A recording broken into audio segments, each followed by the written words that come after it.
97.3 ESPN presents The Sports Bash with Mike Gill. It's time for Football at 4 with Geoff Mosher, powered by the Inside the Birds podcast. I love coaching this football team. I love coaching those players in there. Now, live from inside the Matt Black Kia Studios, it's Football at 4. It is Football at 4, powered by the Inside the Birds podcast. It's brought to you by PlaySugarHouse.com. Sign up now. They'll match your first deposit up to $250. Geoff Mosher in on a Wednesday. Plenty to dive into as the Eagles get ready for Washington on Sunday. Hear the game live on 97.3 ESPN, your home for Eagles football. And as we have a lot of news and notes to get to, let's bring in Geoff Mosher from the Inside the Birds podcast here on the Boardwalk Honda Hotline. Jeffrey?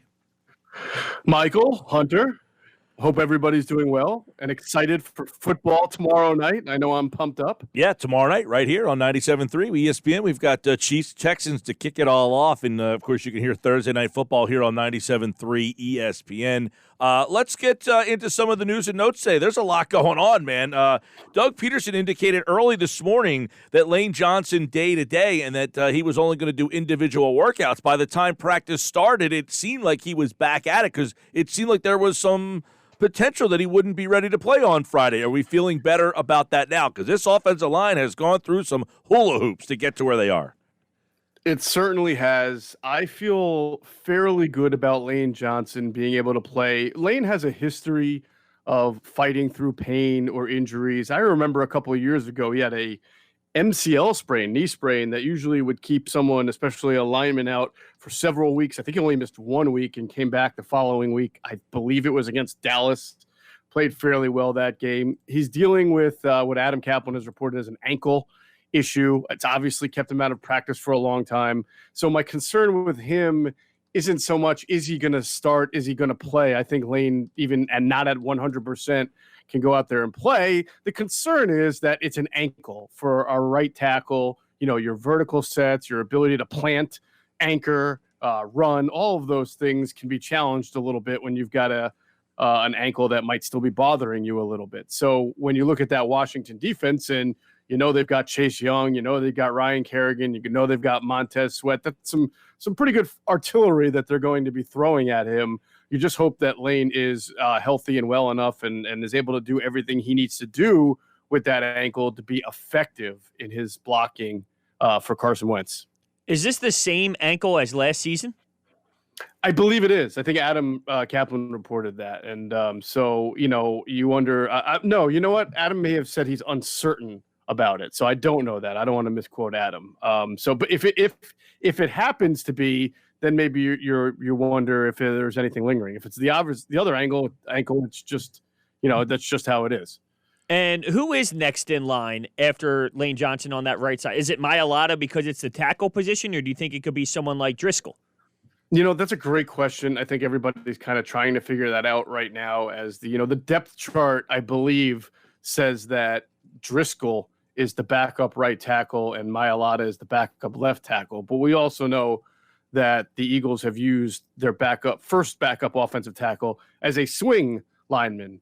But this is a year in which their backup offensive tackle, Mailata, doesn't have any experience playing in an NFL game. And so he might be a question mark at whatever position he would have to play if he gets in there. I know the Eagles like Jake Driscoll as a right tackle. They feel like right now, from what they've seen from him, because he got a lot of reps there, that's the best value to play him at the moment.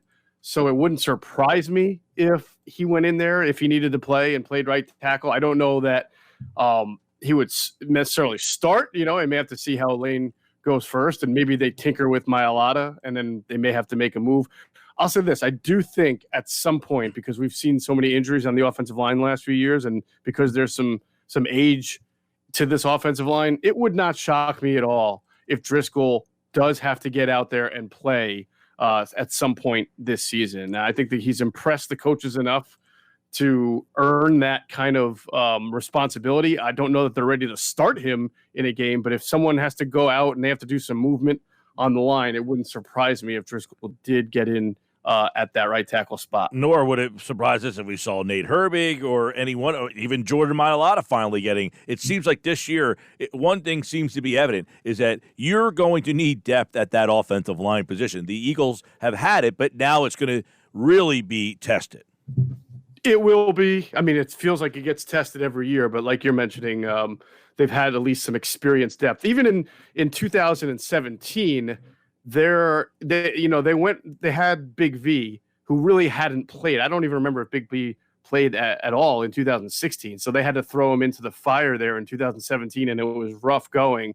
But they did have that year Steph Wisniewski, who was a veteran who had played at Jacksonville, played with Oakland, and was able to step in at left guard when Isaac Seumalo clearly wasn't ready and battling some confidence issues. They just don't have that ability, that luxury that they've had over the last few years of pulling experienced guys off the bench. And so it is a little bit of a guessing game on how a Mailata or how a Herbig or how a Jack Driscoll will play when everything's real.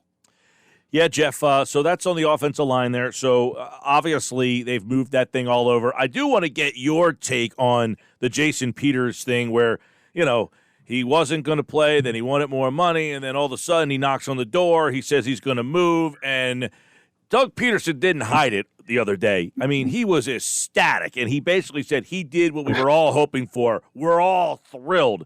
Is that not Doug Peterson essentially saying, yeah, he was asking for more money, but he changed his mind? It almost seems like that's the read on it, right? It almost does feel like a breath of fresh air or the monkey off the back for Doug Peterson to now know that his left tackle is going to be Jason Peters and not either Jordan Mailata or Cordy Glenn or something like that. So I'm, in the ideal world, Peters does get to play left tackle for them, and then they can put Matt Pryor at right guard because Matt Pryor was absolutely not a left tackle. Now, the story that Peterson relayed about Jason Peters marching into his office and saying, yeah, I'll do it. No one can prove that's true or not. It sounds a little fishy to me, but if that's what Doug's going with, that's what Doug's going with. It wouldn't surprise me if there were some teammates, though, that kind of talked to Jason Peters and said, look, man, please do this for the team because we really, really need you, and this is our best chance to win a Super Bowl. And as we all know, Jason Peters wants to be on the field and win a Super Bowl, not just on the injured reserve list like he was in 2017. So maybe Jason Peters just kind of needed a little talking to and realized that what was best for the team was him being at left tackle, and that's also the best for his ability to be on that field and win that Super Bowl. Do you think that they're actively looking to bring in another veteran on that line? I mean, it's hard to imagine JP playing 16 games and not taking any snaps off either. Yeah, no, I think it's a big question. I thought that maybe they would have addressed that by now, Hunter. We'll see moving forward. I think all it would take is JP coming out of one game or somebody else getting hurt, and Cordy Glenn is maybe a phone call away, depending on if they liked what they saw from the workout. They clearly needed to add some players at other areas, right? Because they've got some injuries at wide receiver. They were thin at running back until they added Jason Huntley, and obviously they picked up Richard Rodgers. Yeah, they signed him yesterday. They started talking to him on Monday that I reported. So I feel like right now they at least have enough bodies and the offensive line, but I wouldn't be surprised if the roster changes a little bit as other guys get healthy and some positions start to get a little thicker there because of health, and then they decide to make a move. Geoff Mosher, Football at 4. So let's look at this Jalen Reagor story because it seemed very doubtful that he was going to be ready to start the season, maybe not the second week, maybe the third week. He was out on the practice field today. Is that an indication that Sunday he might be ready to play, or is that just him getting out there because his injury allows him to do some things? Yeah, so Mike, what I've been reporting on this has been pretty consistent since he got injured, and that was once they got the MRI, they saw that it was a very small piece of the labrum that had a tear. There was no surgery needed. It's still a little bit of a tear, but that was good news. And I reported that about the second opinion that he had that confirmed the first one, and that the swelling was down almost a day or two later to a point where he was feeling a lot better. And the reality is he has felt really good over the last, I don't know how many days it's been since he first suffered the injury, but he's felt really good, and he's on track to return sooner than week 4, I would say, which was what we originally thought he might make his debut. But he is, if this were a playoff game on Sunday, right, and the end of the year, he would play. But they see him, he's their first-round pick, and the team is very conscious about having him mature, progress, be in it for the long haul, and they don't want to take any unnecessary risks with a re-aggravation or any hits on the shoulder. So while he's able to do all this, and it's good that he's out there practicing and getting his conditioning, I would still say it's unlikely that he is going to play in the season opener. I think week 2, week 3 latest is a better indicator of when you expect him to return. I won't slam the door on it. I'm not going to say it's completely out of the realm. Clearly, the door is open a little bit whenever you're at least able to practice. But I wouldn't look at what you're seeing now of him practicing and fielding punts and stuff and say, all right, no doubt about it, he's going to be able to play. Because normally that's the case. If you're practicing, normally you play. But this is a unique situation where he's a first-round pick, he's a rookie, and they have had a lot of injuries at wide receiver. They still have that right now with Alshon being a little bit in doubt. And I just don't think they want to take any chances. So if I'm a betting man, I would say he's very, very likely not going to play in the season opener. I'm obviously juiced up for the game Sunday, but knowing that Jalen Reagor probably won't be there, it's like I lose a little bit of that enjoyment, because let's look at it from a Deshaun Jackson angle. If he's not in the offense, you think, wow, this offense is going to look completely different. Well, I think Jalen Reagor can be a difference maker for this offense, so knowing he's not going to be in there, it almost hurts my anticipation. Do you think that's going too far? Well, no. I mean, look, if you want to take a step back and look at it in the bigger picture, your first-round pick this year and your first-round pick last year are not going to be on the field, and that kind of sucks. I think you'd want to have high hopes for a rare skill position player like Jalen Reagor, and, of course, a left tackle in the makings in Andre Dillard, and they're not going to be on the field. And, unfortunately for Andre, it's going to be all year. So I get it. And I also understand, Hunter, the idea that this guy was brought in to provide a real spark, a real explosion. And almost, we've talked about this a lot on the podcast. I can't remember an Eagles receiver like Jalen Reagor over the last, 5 to 10 years. You've had guys like Macklin and Deshaun who win by beating defenses over the top with speed, right? And you've had Alshon Jeffrey, you've had Jason Avant. Those are guys who were not speedy, but could go get the football because they were so strong or had great hands. Well, Reagor has both. He is a guy that can beat you over the top, but he's also a guy who can just go get the football across the middle.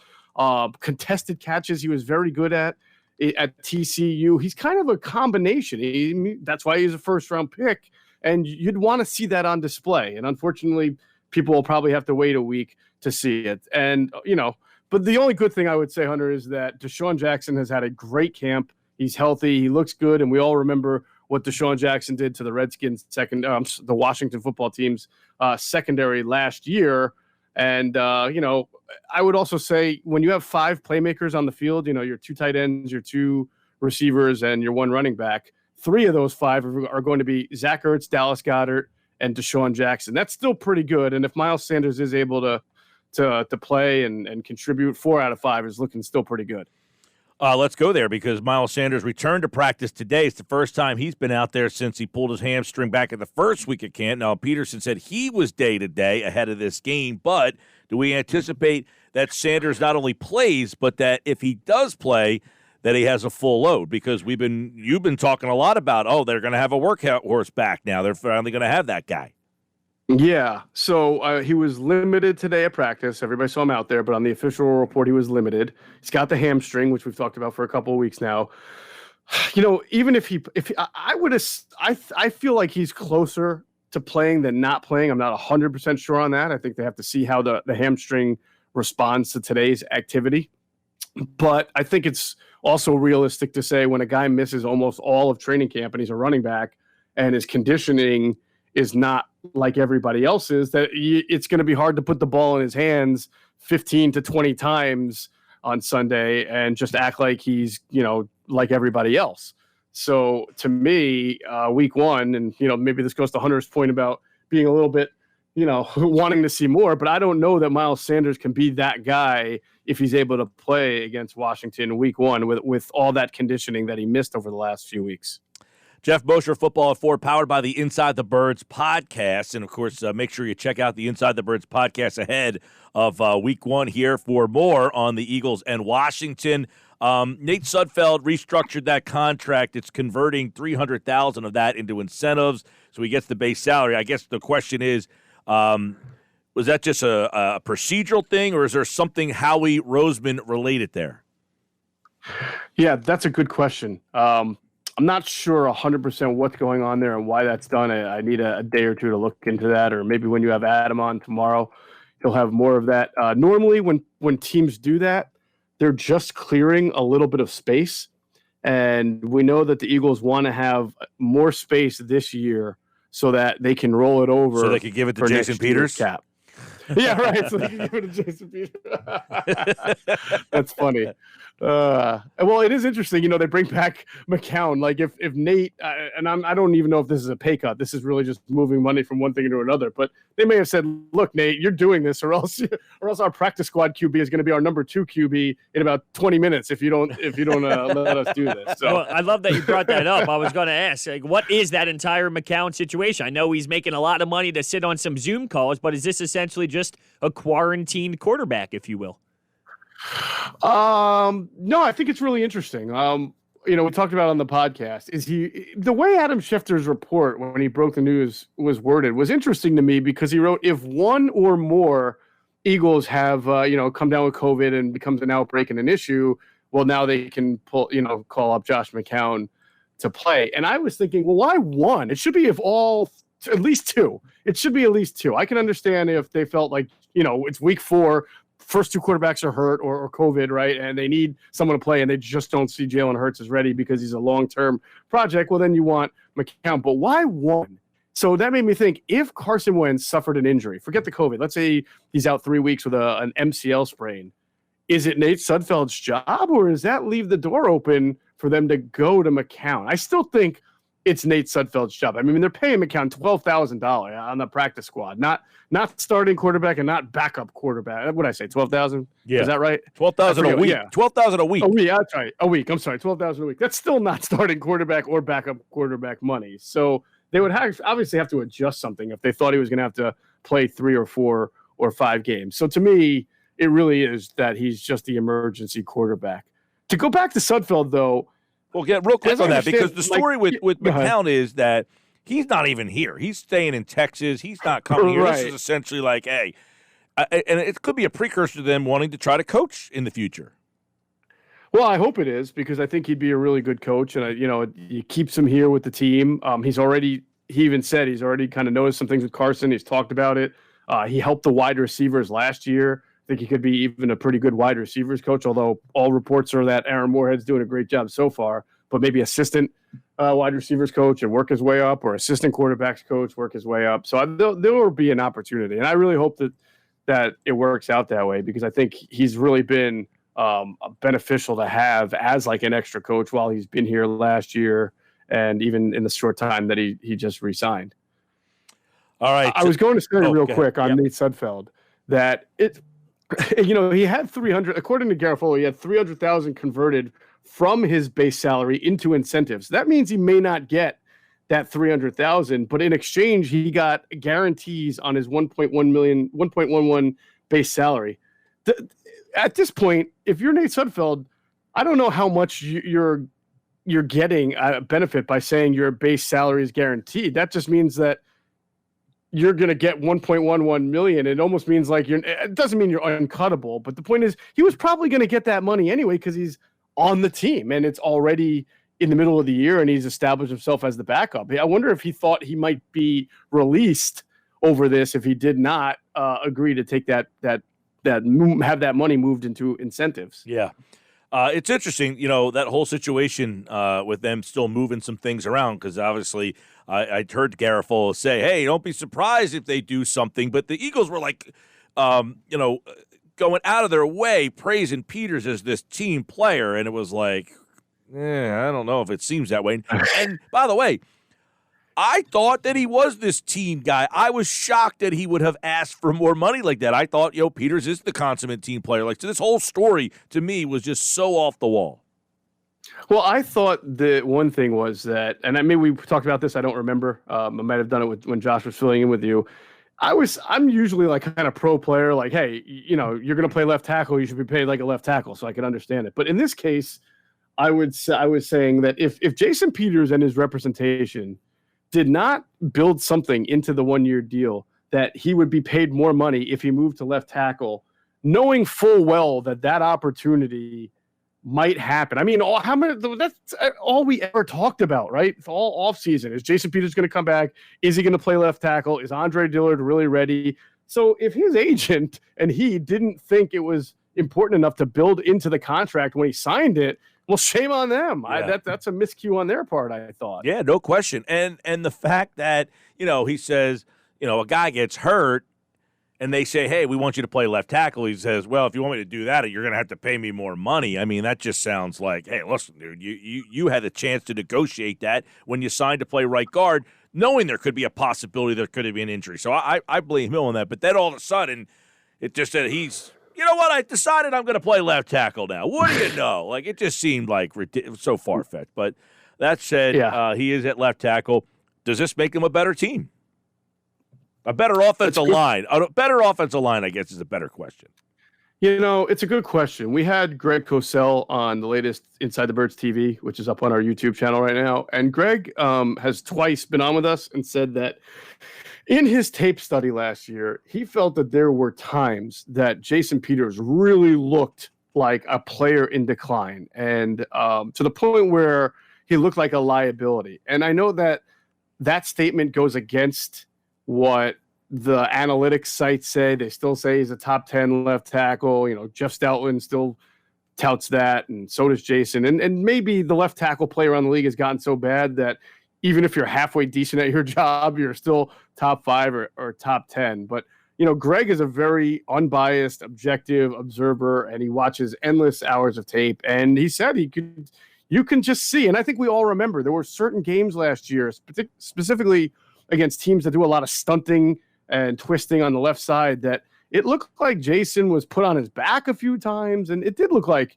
he was a liability. And he is now a year older. So while it's easy to sit here and say, yeah, he's way better than Andre Dillard because Andre Dillard was a big question mark. Okay, but is that still better than Andre Dillard at left tackle and Jason Peters at right guard? Now you have Jason Peters left tackle, Matt Pryor right guard. I mean, is this better for the future when you really wanted and needed to see Andre Dillard play and get better? So the question of are they better off is multifaceted. Maybe for the short term, maybe, and I say maybe assuming that Jason Peters is going to play at last year's level, but that's a little bit of an assumption because every year he gets older, you have to anticipate even a little bit more decline, right? Yeah. So on paper, it looks better, but I think there's a lot of questions to be answered. Last one for you. Geoff Mosher, Inside the Birds podcast. What do you know about Jason Huntley? Is he in their plans? Could he be a kick returner? Is he a guy? I mean, Boston Scott seems like a third down kind of back. What do you know about Huntley? Yeah, no, that was my first thought. I mean, when they claimed him, I thought, wow, that's surprising. I knew they were looking for a bigger back because they don't really have one of those. And this guy is not a bigger back. He's more of those smaller scat back, return ability guys. But there's good value in him because of what he brings. He was a 5th-round pick, has good quickness. And, I do think he can contribute on special teams as a returner. We'll see if he's out there in kick return. And, of course, if Miles has to be limited, he's another guy that maybe can get some touches. All right, Geoff Mosher at Geoff Mosher NFL, the Inside the Birds podcast. The all-new ITB TV is up with Greg Cosell. Check that out at Inside Birds on Twitter and the Inside the Birds pod. Primed for a new season, new logo, new everything. They are with us tomorrow. It's Adam Kaplan in the house. We'll talk more Eagles with him and Andrew DeCecco on Friday's show. Anything big planned for football Sunday, Washington? You guys got anything special going on? We've got some big announcements coming, Mike. So just make sure everybody who listens to Inside the Birds follows our podcast and our Twitter account at Inside Birds. All right, man. We will catch up with you to recap the Eagles on Monday. Thanks, pal. All right, Geoff Mosher, Inside the Birds podcast. And, of course, he, like all guests, appeared via the Boardwalk Honda hotline.